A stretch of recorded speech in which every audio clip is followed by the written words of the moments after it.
La pinche Malinche.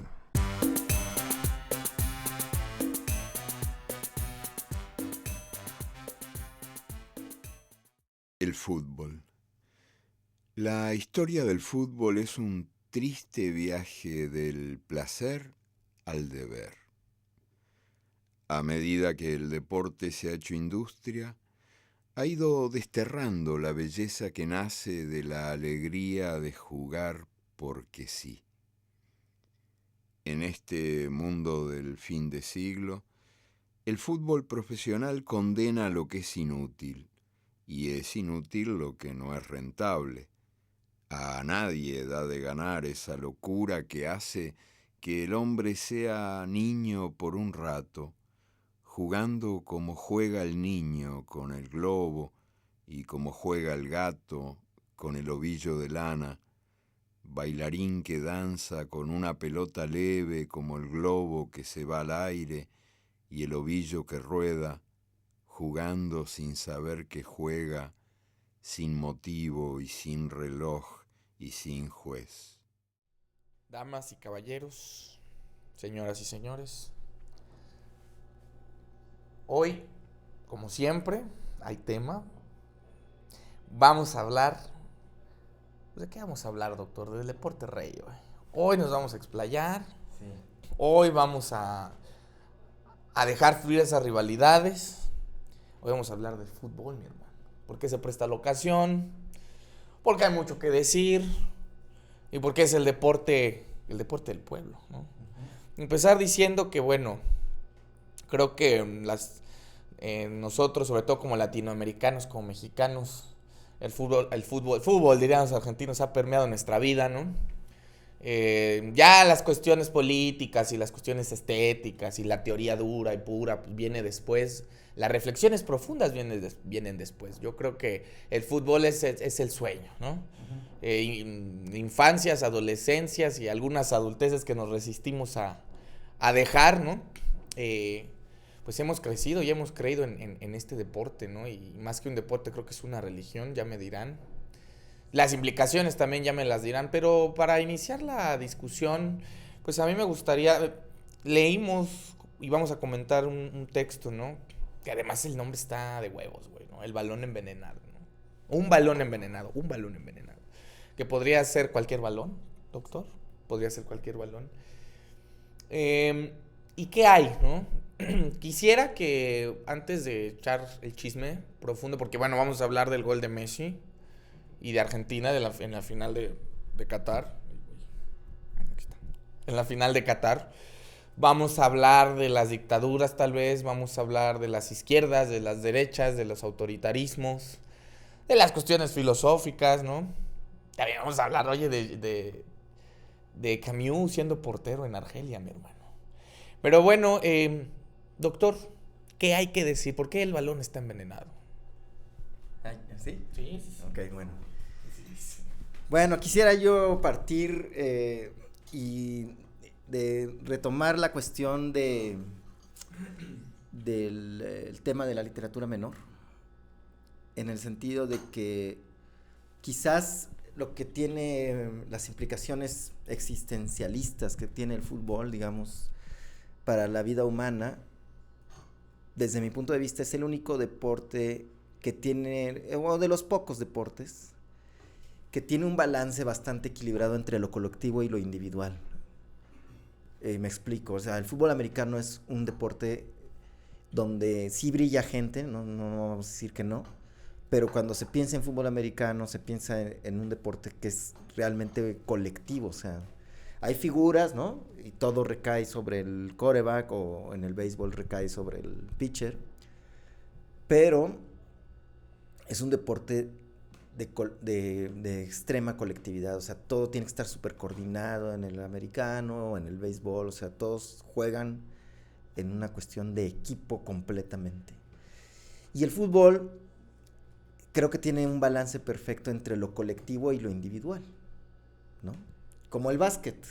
Quizá también el básquet tiene esta particularidad que tiene el fútbol. Y yo creo que eso es lo que lo vuelve un deporte tan... que apela tanto a la humanidad, ¿no?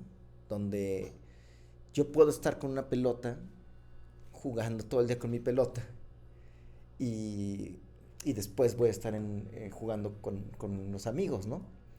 En el fútbol americano no, porque no puedes estar con tu pelota todo el día, ¿no? Ni en el béisbol, siempre necesitas mínimo 2 personas, ¿no? El básquet también puede permitirse la cuestión de la individualidad. Y decía lo de la literatura menor, porque me parece que este balance que tiene el fútbol entre lo individual y lo colectivo lo vuelve un deporte, un juego de la política, un juego político, porque creo que esa es la tensión que siempre va a estar. Es ideal para Occidente, ¿no? También. No, para todas las culturas. Porque siempre está este juego entre lo colectivo y lo individual, lo colectivo y lo individual.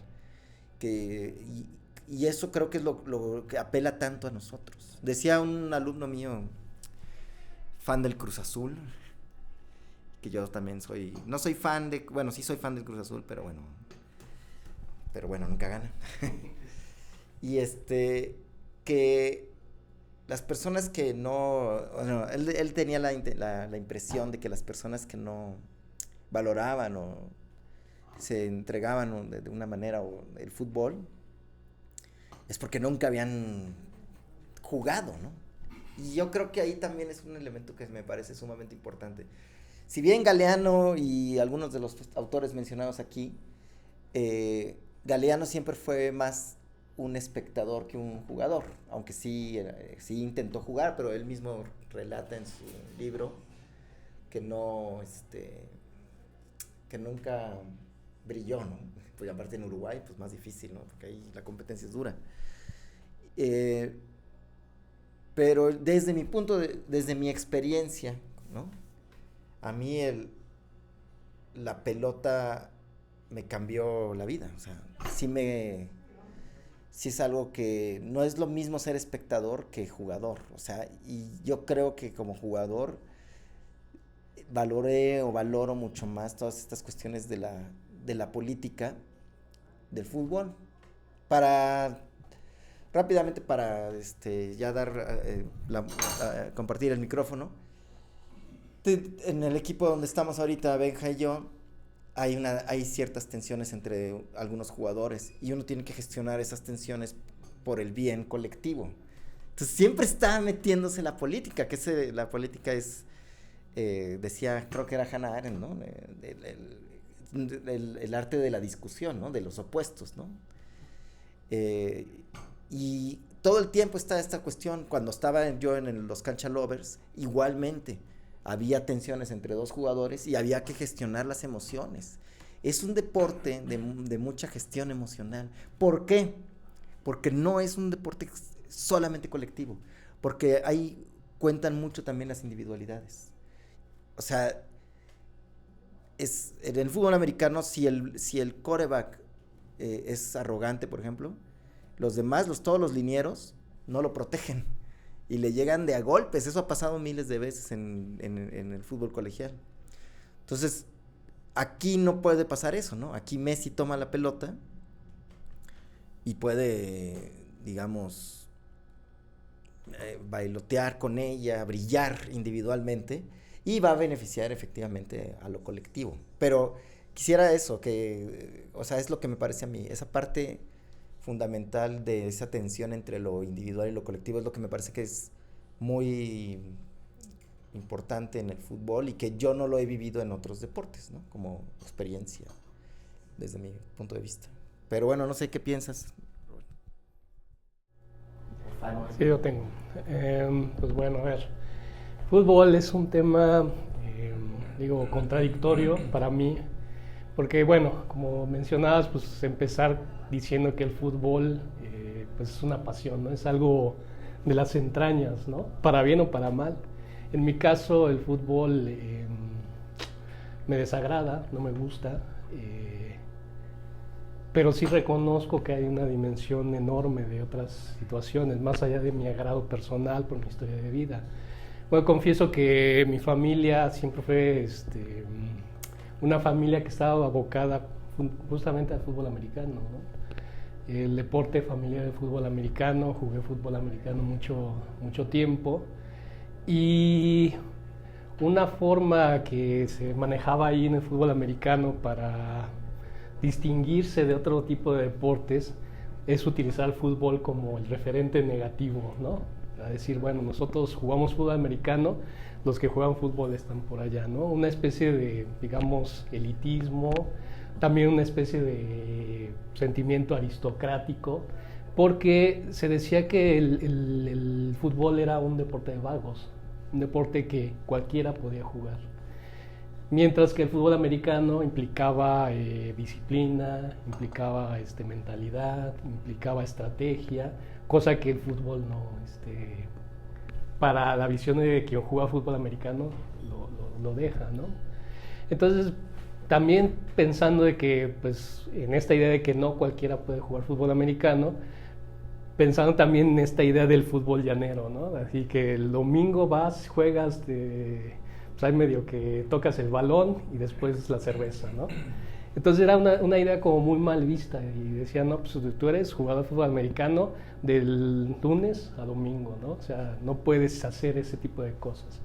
Y entonces, bueno, crecí justamente con esta idea del fútbol y digo, por más que uno pueda intelectualizar diferentes cosas que ahorita lo vamos a ver, ese sentimiento está presente en mí, ¿no? Y lo confieso. Es un poco también desestructurar esta visión elitista, aristocrática, que plantea esta imagen de fútbol. Pero también debo reconocer que el fútbol, como lo señalan, quiera uno o no quiera, está presente en la vida de todas las personas, ¿no? Justamente el fútbol, más allá de la televisión y de los equipos y las mundiales, las ligas nacionales y demás, también tengo estos bonitos recuerdos de fútbol en mi infancia, cuando se armaba la cáscara con los amigos, con los primos. Yo también, pues digo, lo rescato, ¿no? Más allá de que el fútbol para mí represente algunas otras cosas, eso también para mí es valioso en términos de fútbol, ¿no? Y bueno, pues reconocer que tiene dimensiones políticas, dimensiones sociales, dimensiones etcétera, etcétera, ¿no? Que ahorita pues seguramente vamos a platicar, ¿no? Pero justamente quería hacer esta confesión frente a dos amantes del fútbol. Pues no sé, a lo mejor también para representar un contrapunto, ¿no? A esta visión que ustedes tienen del fútbol, ¿no? Pues sí, ya salió el peine. No, a mí me parece muy interesante porque, y lo comentábamos ahorita antes de empezar a grabar, y además es como una frase hecha bien bonita que dice, es que, güey, lo inventan los ingleses, lo perfeccionan los brasileños, pero siempre gana Alemania, ¿no? Que es como de manera jocosa lo que se dice. Entonces, a mí me llama mucho la atención, sobre todo, que a pesar de la institucionalización del deporte, con la creación de competencias, la Copa América, ¿no? Que es el torneo a nivel selecciones más antiguo, el mundial, y bueno, podemos hacer como la lista interminable, sí existe como este sentido de pertenencia, que más allá, y sí, definitivamente el fútbol es el deporte de las masas, ¿no? Y aquí, bueno, hay como varios ejemplos muy interesantes, donde ya se empieza, porque si mal no recuerdo, fútbol se inventa a finales del 19, o la segunda mitad del 19, ¿no? No sé. Ajá. Es un proceso largo. No estaban separados el rugby y el fútbol. O sea, se jugaba con una pelota, pero había unos que preferían jugar con la pelota en la mano y otros que no querían que se tocara el balón con la mano, solo el portero. Y ahí hay una discusión fuerte y se separan. Se hacen dos gremios y nace el rugby y nace el fútbol, ¿no? Y yo preguntaría, ¿qué deporte no? Todos los deportes casi mundiales los inventó Inglaterra o Estados Unidos, ¿no? O sea, el tenis es un invento inglés, rugby, cricket, que son los papás del béisbol, ¿no? El cricket y el rugby, el papá del fútbol americano. O sea, siempre estos cuates inventaron muchos deportes, ¿no? Los ingleses, ¿no? Pero bueno, así nace, con esta cuestión. Los dos deportes tenían 11 jugadores. El rugby tiene 11 y el fútbol también. Y en el americano también son 11, ¿verdad? Uh-huh. Sí. Bien, no, sí, definitivamente. Creo que, bueno, Pero más allá de eso, y también la presencia, porque por ejemplo en México, en Argentina, y creo que también en Brasil, pues los equipos, por ejemplo en México el Pachuca, ¿no? Tiene tradición inglesa.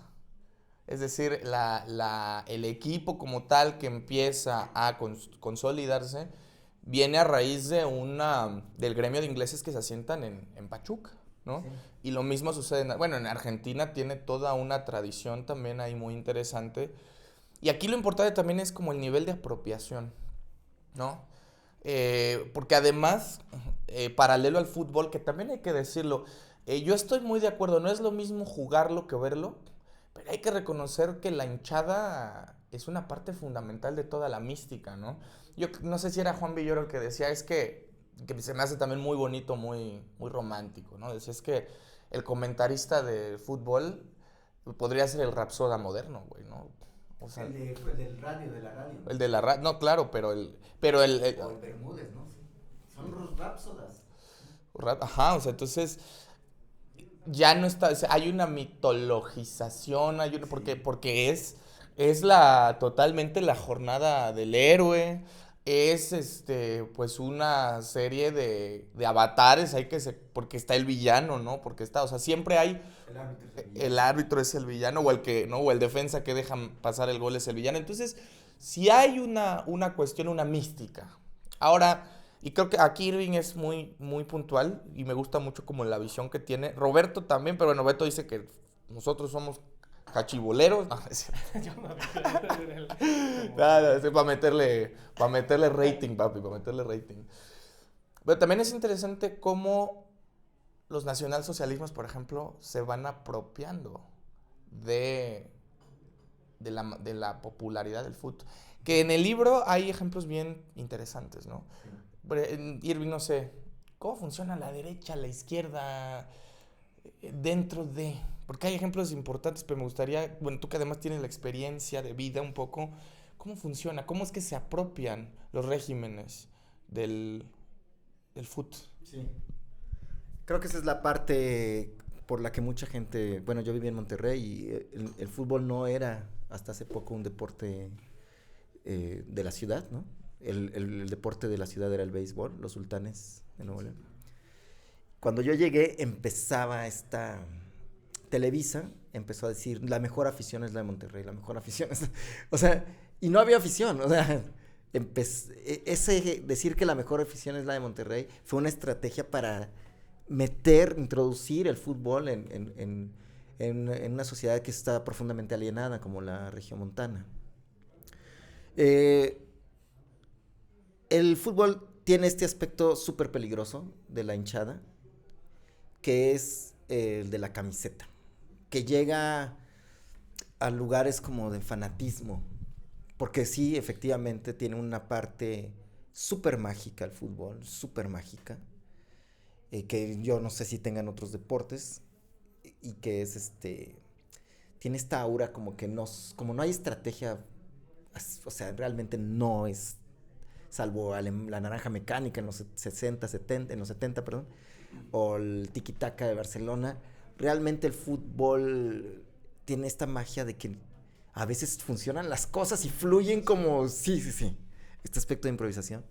Eso hace también mucho que tenga esta relación con el hincha como religioso, o sea, y entonces precisamente es esta cuestión que es utilizada por las estructuras de poder para mover a las masas, porque si las masas son movidas por el fútbol, si yo le introduzco el elemento político, pues obviamente voy a controlar a las masas. El caso que mencionan aquí, pues es relevante, que dentro de los mismos republicanos se empezaron a pelear entre ellos, porque unos le iban a un equipo y otros a otro, ¿no? Y esa parte es una parte que siempre va a tener el fútbol. Siempre alguien va a salir del estadio triste y alguien va a salir feliz, ¿no? Es una cuestión humana. Ahora, ¿qué refleja pues refleja la esencia de los humanos, yo creo, esta falsa identidad que ya habíamos hablado cuando discutimos lo de la Malinche, o sea, necesitamos esta sensación de pertenecer a algo, porque eso somos gregarios. Todos los mamíferos, la mayoría de los mamíferos son gregarios, o sea, lo tenemos lo compartimos como especie, ¿no? ¿El mamífero es especie? No. Reino es el reino animal, y luego, bueno, como mamíferos compartimos esa cuestión gregaria, ¿no? Y más los primates, ¿no? Todas las comunidades de chimpancés, gorilas, etcétera, tienden a la gregarización. En una oficina pasa lo mismo, ¿no? Yo trabajaba en un lugar donde había muchas oficinas, ¿no? Muchos cubículos, pues, y se hacen grupitos. Siempre se hacen grupitos de profesores, ¿no? ¿no? Y los grupitos hablan mal de este grupito, habla mal del otro y así. Entonces tiene esa cuestión el fútbol, pero más bien que lo tenga el fútbol, más bien es una cuestión que tiene el humano y que proyecta en el fútbol desde mi punto de vista, ¿verdad? Y yo también estoy de acuerdo con Roberto en el sentido de que solo se necesita una pelota y unas piedras para divertirse en la cáscara. Y en el fútbol americano, que es un deporte que también me gusta muchísimo, que lo que me gusta mucho del fútbol americano es la cuestión de la colectividad. O sea, realmente se da la sensación de que todos están como unas hormiguitas, como unas abejas, todos están haciendo todo un proyecto colectivo. Eso me gusta mucho del fútbol americano. Pero también es verdad que un flaquito de 1.70 no puede jugar americano, y un flaquito de 1.70 puede ser el dios del fútbol, ¿me entiendes? O sea, Messi mide 1.69, lo mismo que yo. No está flaquito, pero el Mágico González de Salvador tenía esta cuestión, ¿no? Bueno, ahora quisiera también mencionar estos aspectos negativos del fútbol que están en el libro también vertidos, que es la cuestión de la guerra o lo que ha ocasionado, ¿no? La dictadura, cómo se introduce, ¿no? Se dice que algo se les dijo a los jugadores de Perú en Argentina 74, en la semifinal, sí. Y que porque sí se ve un cambio en el primer tiempo al segundo tiempo, y sí bajó Videla a los vestidores. Está la cuestión de Franco, que se dice que manipuló resultados, que también esta cuestión de que hay el Barcelona, los hinchas del Barcelona dicen que esa época del Real Madrid, también Franco hizo ahí sus movimientos, ¿no? De influencia, y sí, eso va a pasar. Acaba de salir un escándalo que el Barcelona le pagaba a los árbitros. O sea, te digo, no creo que sea una cuestión del fútbol, pero que sí refleja lo humano, ¿no? De nosotros. El fútbol solo se usa como pretexto. Regreso a Monterrey ya para terminar. Todos mis amigos de allá odian con toda su alma el fútbol. Lo ven como los vagos, lo más alejado a la cultura. Casi dicen que es lo más bárbaro, la barbarie, ¿no? Y bueno, pues cuando hicieron las canchas en el río Santa Catarina, acaban de hacerlas hace como 5 años, yo creo. El río Santa Catarina es un río que está seco, realmente, y ahí se utiliza para hacer un tianguis que se llama el Puente del Papa, donde era como el Chopo.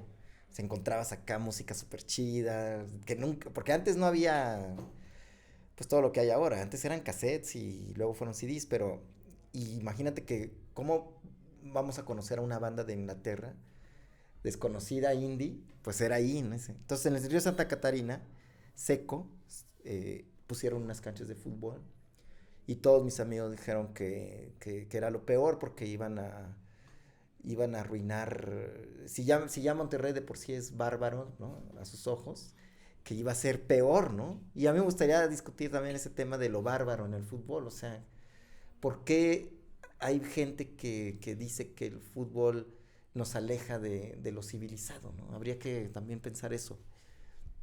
Sí, antes de pasarle porque creo que Beto pisa bien estos terrenos. Sí. Y antes, sí, o sea, Beto es una constelación de cosas igual. Irving es una metralleta y dispara duro de la cabeza y lo hace bien. Digamos que me gusta la combinación. Es nuestro tiki-taka, ¿no? Aquí tengo a Zidane, ¿no? Y aquí tengo a Henry, ¿no? El definidor y el creador de juego. Pero antes de pasarle la palabra a Beto, porque me saltaron muchas cosas, cómo el fútbol está íntimamente, tristemente también, relacionado con las dictaduras, güey. Y con la cuestión de la identidad, una identidad forzosamente llevada a términos, pues, de segregación, de violencia, ¿no? Una retórica del poder. Y pienso, por ejemplo, en Argentina 78. Digo, desde antes también me parece que en Alemania sucedió con Hitler. No sé si en los Olímpicos y sucedió con Mussolini en Italia, que de hecho, esto me parece bien interesante, unas de las hinchadas más radicales, con tintes de racismo, de violencia, bla, bla, bla, están en Italia, están en Inglaterra. Inglaterra tiene el hooliganismo, que es una cosa triste, yo nunca lo voy a aplaudir.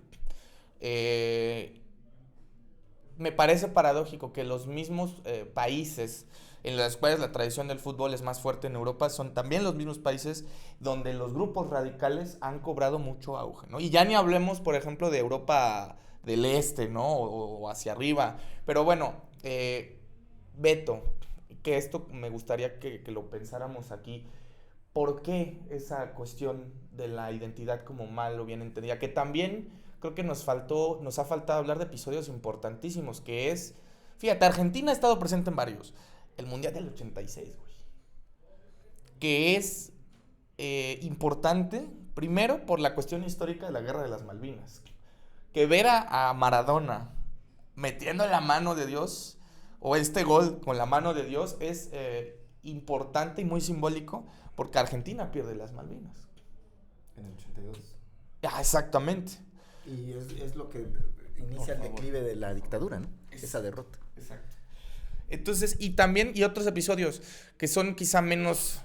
Francia 98, donde no sé si es el presidente de la Federación Francesa o el presidente de Francia dice que no puede ser posible que la selección de Francia tenga una cantidad considerable de futbolistas naturalizados.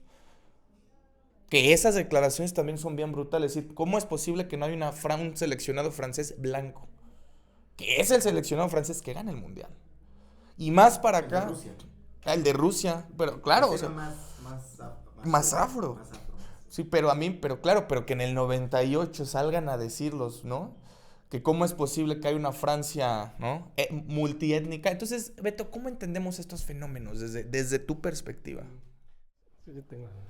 Sí, bueno, pues digo, la respuesta pues, exactamente no la tengo, ¿no? Pero sí algunas apuntes que se me vienen a la cabeza. Yo estoy de acuerdo con Irving que no es una cuestión del fútbol. O sea, el fútbol no detona todo esto, sino que es como un vehículo de expresión de todos estos pues, las cuestiones nacionalistas, bueno, todo esto que ya han comentado, ¿no? Que más bien recae en la necesidad del ser humano de sentirse parte, de identificarse con alguien o con algo, ¿no? Y justamente es parte también de cómo construimos nuestras colectividades a partir de la identidad. Entonces, si tú estás en un grupo en el que te sientes parte, tienes ciertos simbolismos, ciertos valores que te interpelan, pues tú vas a confundirte, vas a estar ahí, ¿no? Y vas a también asumir esa identidad y la vas a defender frente al diferente, ¿no? Y el fútbol, lo decía al principio, creo que la puerta de entrada al fútbol es la emoción y la pasión.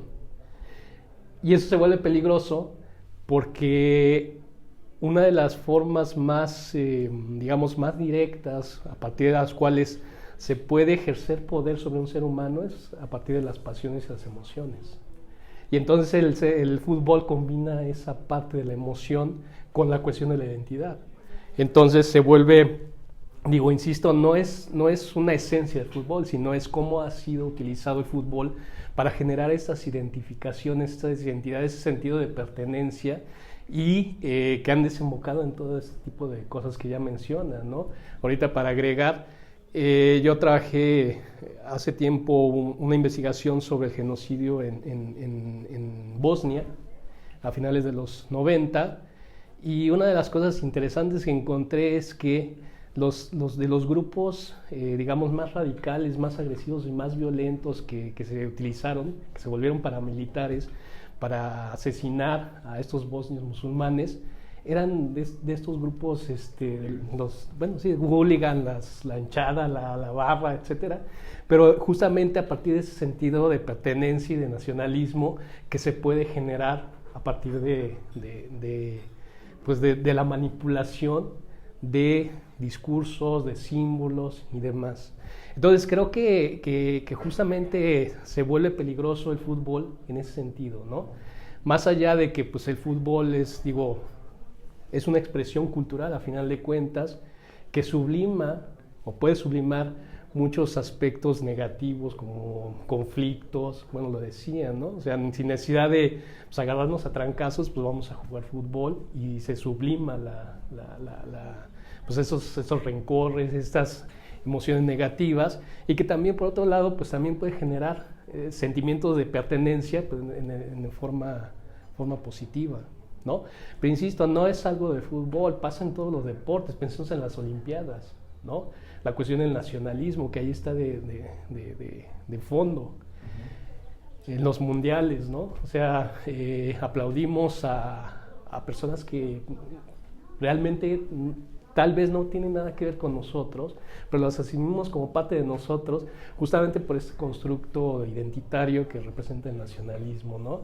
Lloramos, nos enojamos, nos peleamos por los equipos que realmente, pues, en términos estrictos, pues no tenemos nada que ver con ellos, pero generamos lazos de identidad a partir de estos imaginarios que construimos colectivamente, ¿no? Yo creo que, bueno, es parte del ser humano, pero lo peligroso justamente está ahí, ¿no? En cuando se enganchan las emociones con ese sentimiento de identidad, y aparte hay discursos políticos que manipulan y que manejan todo esto, ¿no? Pero bueno, insisto, también el fútbol también puede representar formas de reivindicación, como ahorita lo mencionaba, ¿no? Argentina ganándole a Inglaterra. Pensaba ahorita, ¿no? Leí una anécdota que contaba Valdano que sobre Menotti, que se iban a enfrentar a la juveniles, ¿no? No recuerdo en qué lugar, se iban a enfrentar en un mundial juvenil a la selección alemana. Y entonces uno de los integrantes del equipo, dice Valdano, ¿no? El más flaquito, el más fue y le dijo a Menotti, pero fueron a ver el partido de Alemania, ¿no? Y fue y le dijo, no, pues yo tengo miedo, ¿no? Ver estos monstruos de 1.90 fuertes y demás. Y le responde Menotti, ¿no? Según Valdano, le responde, no, ¿cómo vas a tener miedo a estos? Estos entran a tu barrio y no salen vivos, ¿no? Más bien tú debes de sentirse más fuerte, más seguro que ellos, ¿no? Entonces también este manejo de la afirmación que tiene que ver con todo un discurso político, ¿no? Una constelación de ejercicio de fuerza de poder, de violencia y demás. El fútbol puede servir también para estas formas de reivindicación nacional, ¿no? Digo, es lo que ahorita se me viene. Antes de que Irving meta este gol.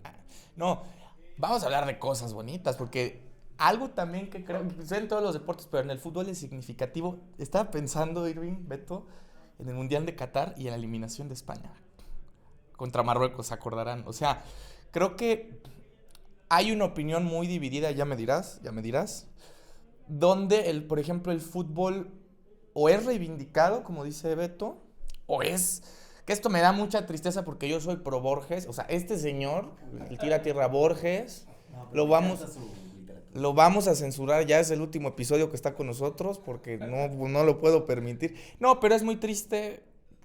No sé si muy triste. Pero es un tema, ¿no, Irving? ¿Cómo los intelectuales... Porque, bueno, Irving tiene historias, o sea, algo que, bueno, lo quiero mucho, aunque no vuelva a hablar de Borges aquí mal porque va a haber una dictadura aquí.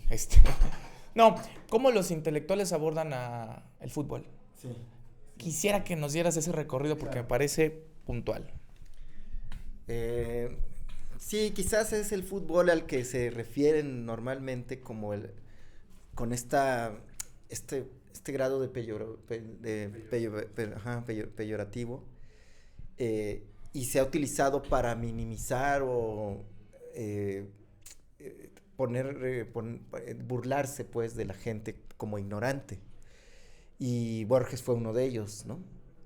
En algún momento él dice como que es algo, no sé si dice changos o monos, algo así. O sea, a los futbolistas. Y una de las mentes más brillantes que ha visto la humanidad, no es cierto.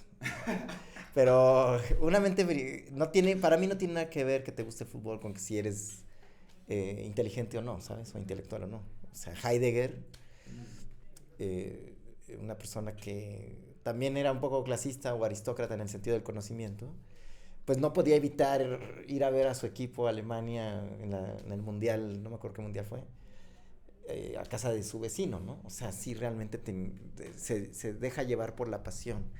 Quizá esta imagen de lo bárbaro, de pan y circo, ¿no? Que nos recuerda a la Roma antigua, etcétera, es lo que supongo que los intelectuales lo utilizan pues para hacer menos a la gente que le gusta el fútbol, pero de una manera muy ignorante.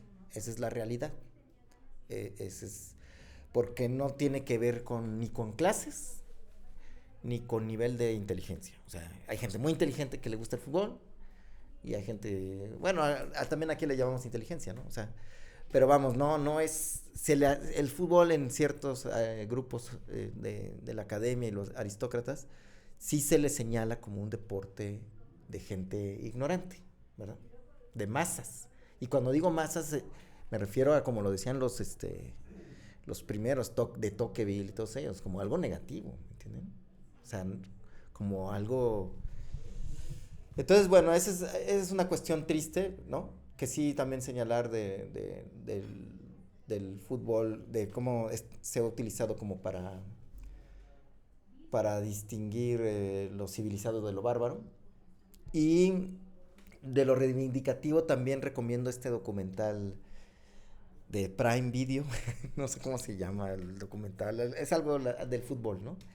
Y el primer capítulo pues habla de Ruanda, ¿no? Que es donde lograron jugar Tutsis y Hutus en un partido, y que aparte son hinchas del Liverpool, y eso también nos ha unido, ¿no? Una camiseta. Tiene grados positivos, ¿no? Lo que dice Roberto es la parte, es la doble cara del fútbol, que enceguece, digamos, por la pasión, y está muy cerquita de volverse, ¿cómo se dice? Fascismo, ¿no? Porque lo hemos visto, además. Justo los grupos que dices tú, Benjamín, los hooligans, lo que pasó en Bélgica, con los tifosi y la Juventus contra el Liverpool, precisamente, sí, la final de la Champions, bueno, no era Champions todavía, ¿no? Era Copa de Europa, ¿no? Que hubo muchos muertos, una tragedia, ¿no? Justamente es de esta radicalización, ¿no? Y lo mismo pasa en Argentina, ha pasado muchas tragedias también, una que recuerdo es aventaron una bengala y le cayó en el ojo a un señor, y Spinetta, me parece que es Spinetta, compone una canción a partir de esa tragedia, pero también no es culpa del fútbol, volvemos a lo mismo. Ahorita el domingo que estábamos jugando Benja y yo, había dos señoras que nos estaban gritando cosas muy feas, ¿no? Nos estaban diciendo cosas como para intimidarnos, pero eran insultos literalmente. Ahorita no me acuerdo como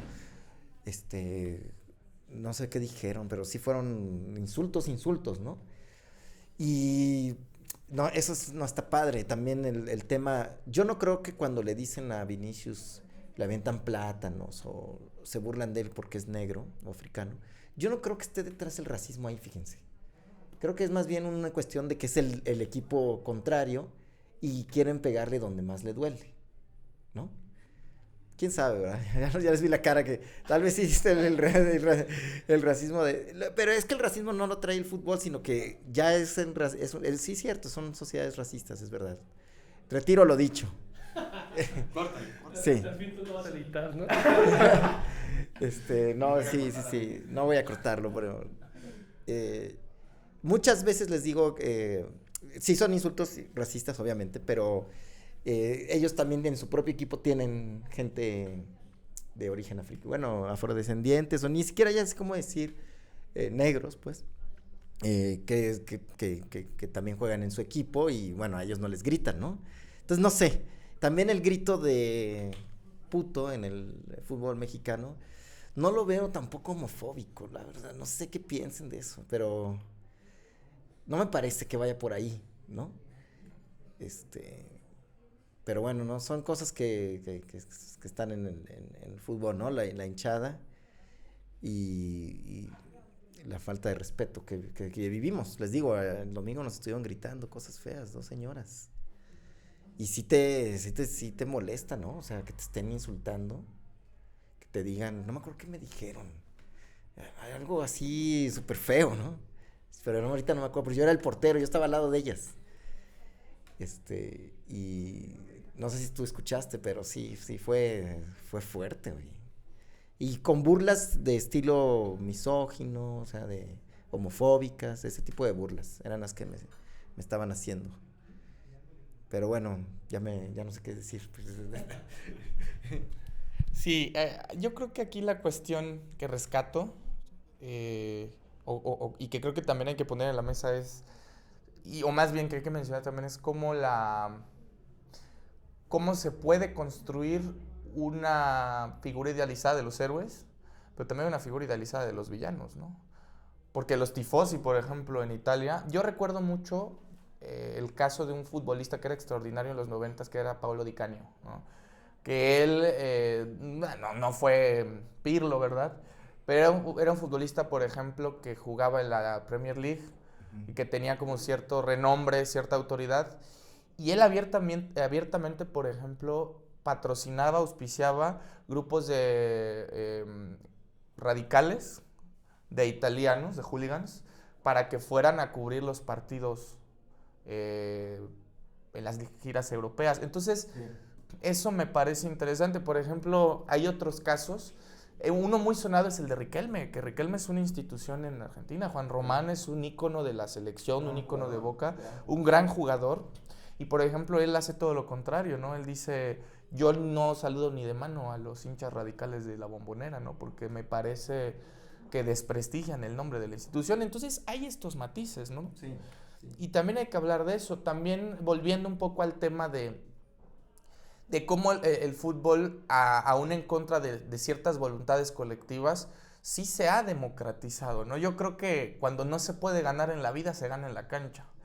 Que, por ejemplo, la victoria de Marruecos sobre España a mí me pareció muy emocionante por todo lo que hay detrás, por todo el contexto político que hay detrás, que Marruecos siempre, lo voy a decir a lo mejor mal y discúlpenme audiencia, pero siempre desde mi punto de vista pues es el cuarto de atrás, ¿no? Donde a España históricamente pues ha tenido una influencia muy fuerte. Entonces, por ejemplo, ver a Hakimi celebrando, o sea, un futbolista que viene de las clases súper bajas, que tuvo que hacerse pues un espacio, ¿no? Que su familia tuvo que salir del país para poder buscar nuevas oportunidades y que ahora pues es una superestrella. O sea, verlo celebrando de pingüino, anotando de Panenka, a mí se me hace bellísimo, ¿no? O sea, como esta justicia un poco más poética. Y hay más casos. Ahora que está la Eurocopa, ayer, por ejemplo, jugó España-Italia, que es uno de los clásicos europeos. Y curiosamente, los dos jugadores, los MVPs, los dos mejores jugadores de las selecciones, uno es, por el lado de Italia, Gianluigi Donnarumma, que curiosamente me pongo a pensar, y representa a la Italia blanca. O sea, es decir, un portero de más de 1.90, que ha jugado en Europa, que se ve que viene a lo mejor, si no de las aristocracias, de las clases medias altas, ¿no? Que ha tenido siempre reflectores. Y por el otro lado, un tipo que es Williams. Iñaki Williams. Que Williams es hijo, no sé si de migrantes de África, no sé de qué parte, que sus padres tuvieron que eso lo cuenta el propio narrador o los narradores, que tienen que cruzar el desierto del Sahara arriesgando sus vidas y que viene de la más absoluta pobreza. Y que el hecho de que pueda el día de hoy jugar en la selección mayor, pues rompe también toda la estadística, porque también vamos a ser honestos, ¿no? La estadística ahí no ayuda mucho, porque es algo que tampoco se dice, pero muchos de los cracks mundiales, pues vienen de las clases altas. Por ejemplo, Pirlo, pienso en un Kaká, ¿no? E incluso el mismo Messi, que hay como que se manejan varias historias, pero bueno, al final del día... ¿De las clases altas? Sí, claro. Giroud, por ejemplo, es multimillonario, man. Pero Maradona no. No, claro, existe el contraste, ¿no? Luis Suárez tampoco, o sea, no, está esta historia de este chileno, ¿cómo se llama? Que jugó Alexis Sánchez, que no tenía ni para los tacos. Sí, bueno, Kaká sí era de la aristocracia, pero en Brasil no, en Brasil todos vienen de la favela, del barrio. Casi todos, sí. Pero sí, en Europa sí, son aristócratas. ¿No sabía que Giroud era, su familia es millonaria? Sí, de hecho, por ejemplo, apenas salió un artículo de los 10 futbolistas que no ¿cómo era? Que no necesitan dedicarse al fútbol. Y sí, creo que Giroud o alguno de estos tienen empresas, ¿no? Entonces, o por ejemplo, o casos de futbolistas que son hijos de futbolistas, pero que sí la pegan, que a mí es Haaland, fíjate, Haaland está así como nota al pie. ¿Ustedes se acuerdan en los 90s? México. Bueno, uno del Noruega-México. No, pero yo estaba pensando en Roy Keane, el irlandés. Que lastimó a Haaland. Roy Keane, un futbolista que tampoco lo aplaudo, violento, temperamental. El papá de Haaland jugaba en el City, si no mal recuerdo, en los 90s. No, en el City. No. O en el Middlesbrough, bueno, en alguno de estos. O Ashton. Uno de media también. Y Roy Keane le destrozó la pierna. Sí. En una jugada brutal que además es la carrera del papá de Haaland es recordada por esa entrada brutal. Y entonces Haaland decide. Entonces está el caso de Paolo Maldini, que tanto el abuelo como el papá como Maldini son instituciones en el Milán. Entonces hay varias narrativas, hay varias historias. Sí. ¿No? Entonces también hay que tomar en cuenta que eso también se me hace muy bonito. Hay mucha tela donde cortar, ¿no? Hay muchas narrativas, hay muchas maneras de identificarse. Y bueno, no sé, yo ya cierro mi participación porque estoy muy, muy motivado. La neta es algo que, como dice Irving, es la pasión. Alguna vez lo platicamos en estas charlas, porque fíjate, el fútbol también te da para tener las grandes conversaciones, ¿no? O sea, yo comparto esta idea es que yo cuando juego fútbol, Irving lo sabe, ¿no? Soy otra persona, ¿no? O sea, no soy aquí el de los lentecitos. No, o sea, yo... Y sí, o sea, y esa es la idea de poder ser alguien más, ¿no? De poder reivindicarse en función de algo más, algo que normalmente no estaría al alcance de nuestras posibilidades, ¿no? Entonces, pues Beto, ¿cómo le ponemos la cereza al pastel? Sí, bueno, a ver, varias cosas. Ahorita pensaba con lo que dijeron un montón de cosas, ¿no? Y tal vez una especie de contrapunto a lo que están diciendo, ¿no? Primero, quería añadir a esto que decía Irving sobre la cuestión de la visión aristocrática, intelectual, con respecto del fútbol como algo bajo, algo que es mal visto, ¿no? Y creo que en los intelectuales, no solamente al fútbol, sino que también hay una fuerte división entre la concepción de lo que tiene que ver con la corporalidad, el trabajo manual, el deporte. Hay como una separación, ¿no? Un intelectual que en esta separación histórica entre lo que es del cuerpo y la mente, pues un intelectual, su forma de trabajo es sacar el cerebro, las ideas, los ensayos, etcétera, etcétera, y por el otro lado, pues todo lo que tiene que ver con las pasiones, la corporalidad y demás. Pero creo que eso es toda una tradición occidental de pensamiento que va por ahí también esa idea de ver no solamente al fútbol, ¿no? Pensemos en cualquier tipo de deporte. El intelectual, pues así como que pues estos son los de abajo, y nosotros estamos en el topos urano, ¿no? Para ir a mentar a Platón, ¿no? Por otro lado, la cuestión que decía Irving, que un poco polémica desde mi punto de vista, de que las expresiones de estos fanáticos no constituyen ejercicios racistas, ¿no? Yo creo que sí, ¿no? Porque hay que ver el fútbol en un contexto social. Y si tenemos una sociedad en donde hay prácticas sistémicas, estructurales de racismo, y va un aficionado, un grupo de aficionados y miente este tipo de cosas, es la reproducción de este sistema racista, homofóbico y demás. Entonces, creo bueno, y pensaba también, ¿no? En esta cuestión de hasta dónde se vale y hasta dónde no se vale. No sé si ustedes hayan ido a la lucha libre, ¿no? Sí, claro. La lucha libre, va uno y es su catarsis, ¿no? O sea, le gritan al luchador que está representando un personaje, ¿no? Y ese personaje tiene ciertas características, tiene cierto juego de relaciones con los demás. Y entonces va la gente y saca todo pues, lo que tiene, ¿no? Y se acaba la lucha y bueno, no pasó nada, ¿no? Pero en el caso del fútbol, no sé si sería así tanto, ¿no? Digo, la envergadura que tiene el fútbol y la cuestión que está detrás, ¿no? Una cuestión, hay que mencionarlo también, de comercio, una cuestión capitalista, pues toda la cuestión lucrativa, ¿no? que ha secuestrado justamente al fútbol. Por otro lado, esta parte de la inclusión, yo creo que también hay que ahí cuestionar un poco la idea de estos personajes que pueden salir de un contexto de pobreza y hacerse las grandes estrellas, ¿no? Creo que también es peligroso porque estaría de cierta manera justificando la narrativa de que el sistema en el que estamos te da las oportunidades, ¿no? Y ahí están las oportunidades. Y entonces, si tú eres disciplinado, si tú tienes talento, si tú estás ahí, vas a llegar, ¿no? Como lo hizo tal persona, ¿no? La cuestión de los nacionalizados, también en un contexto en donde Europa es un continente súper racista, súper xenofóbico, cuando se da discursivamente la idea de que son igualitarios, que la libertad, que la fraternidad y demás, cuando en el subsuelo de su discurso está toda esta cuestión racista, ¿no? Entonces, nacionalizamos a tal jugador africano que es buenísimo y ya nos podemos enarbolar la bandera de que somos incluyentes, de que nuestro racismo no existe, de nuestra exclusión, ¿no? Entonces también tener ahí cuidado de no estar justificando ese tipo de discursos que está ocultando justamente lo que está atrás de esto, ¿no? ¿Qué más quería comentar? Lo de Maradona, ¿no? Escuchaba el otro día a un filósofo argentino, un gran filósofo argentino, Ricardo Foster, y hacía una comparación entre lo que representaba Maradona con lo que representaba Messi, ¿no? Maradona, un tipo de la calle, un plebeyo, que nunca se alineó a los criterios aristocráticos, ¿no?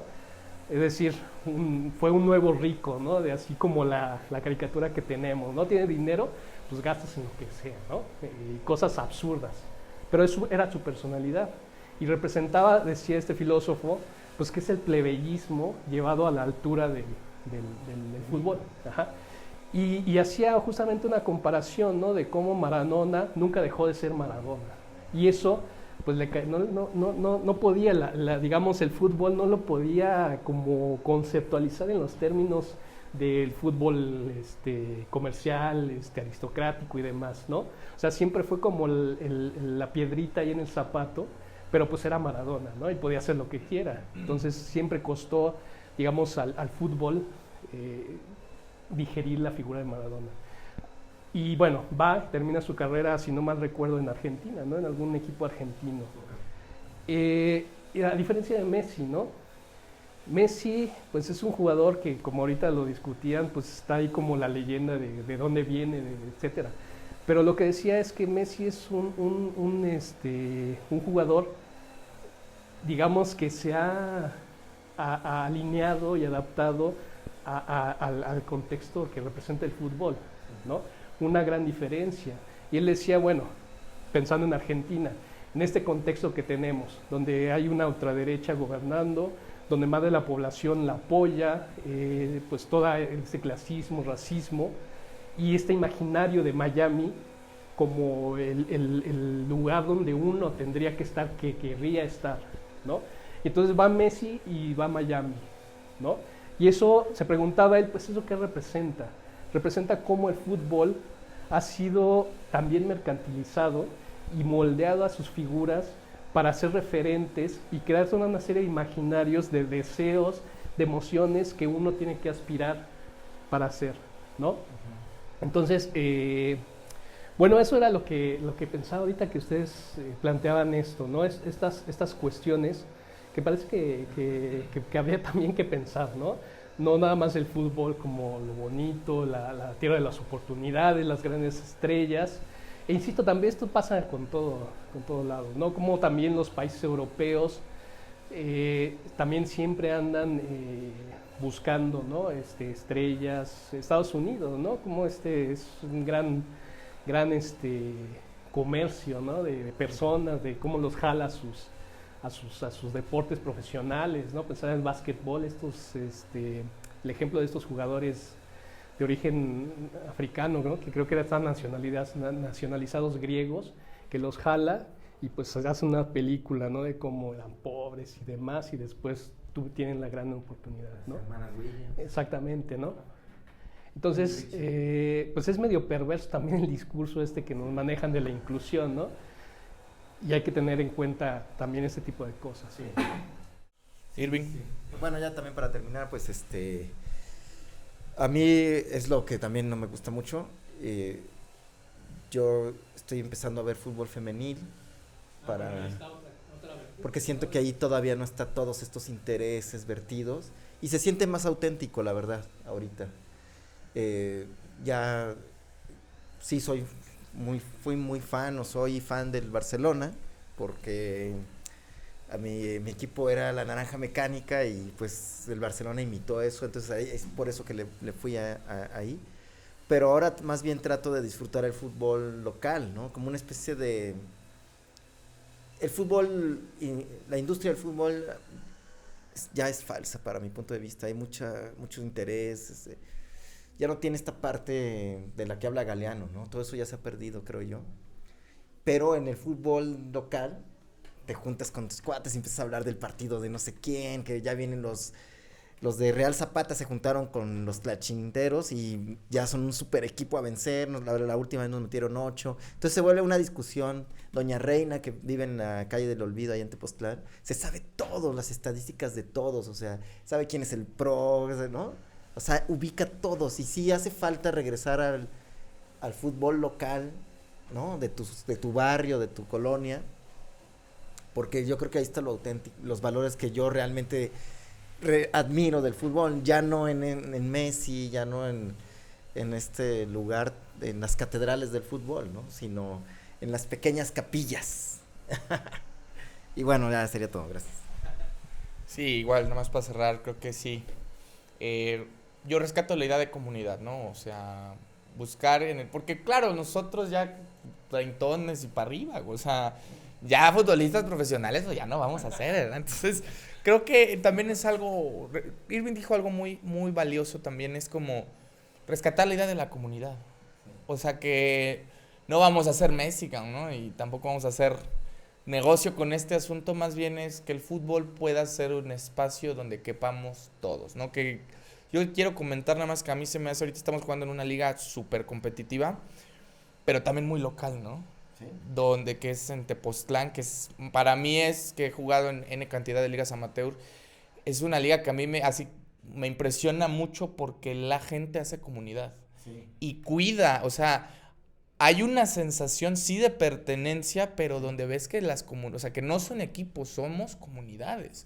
Y no nos tratamos nada más como, el que viene y juega, yo por ejemplo que vengo de fuera, sino eres parte del equipo, eres parte de una comunidad y empiezas a compartir ciertos gestos, cierto lenguaje que se va haciendo común.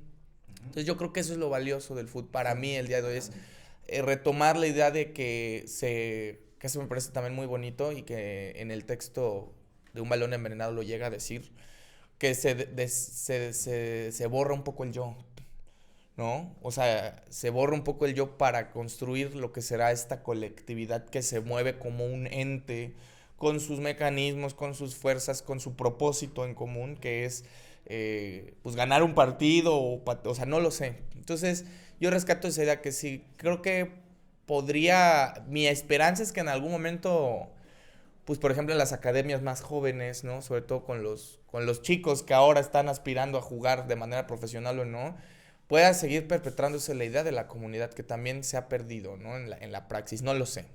Pero bueno, esa es mi reflexión, Beto, no sé si quieres decir algo. Sí, no, bueno, insistir, ¿no? Que más allá de mis cuestiones personales con el fútbol, sí creo que es una práctica que puede generar este tipo de relaciones comunitarias, ¿no? Estas imágenes de los zapatistas jugando fútbol, ¿no? Son poderosas pues, justamente por esto, ¿no?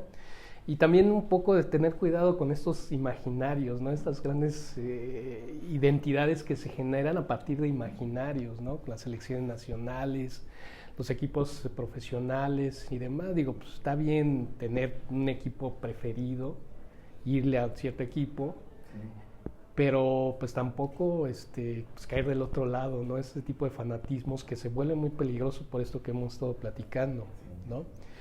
Y bueno, ya ahorita no da tiempo, ya estamos cerrando, pero también un aspecto que está ahí presente que tiene que ver con la exacerbación de la masculinidad, ¿no? Que está presente con el fútbol, ¿no? Digo, yo jugué fútbol americano, insisto con esto, era un deporte súper machista en donde, o sea, pues imagínense todo lo que implica el machismo está presente en el fútbol, americano, ¿no? La masculinidad, la virilidad, dominar al otro, pues imagínense todo, ¿no? Digo, es la naturaleza del deporte, ¿no? Y creo que en el fútbol está también presente, pero en menor grado, ¿no? Y que también es más, como ya lo decían, más inclusivo, más de masa, ¿no? Más en el sentido positivo de la palabra, ¿no? Inclusivo, en donde puede jugar cualquier tipo de persona, ¿no? Y no necesitas gran cosa más que un balón, un equipo y pues a dar patadas, ¿no? Entonces también, insisto, creo yo, el fútbol tiene también esta potencialidad, ¿no? Entonces, ahorita estaba viendo el título, el balón envenenado. Hay que cuidarse esos venenos del fútbol, ¿no? Sí. Y rescatarlo ¿no? Como una actividad propia, cotidiana, de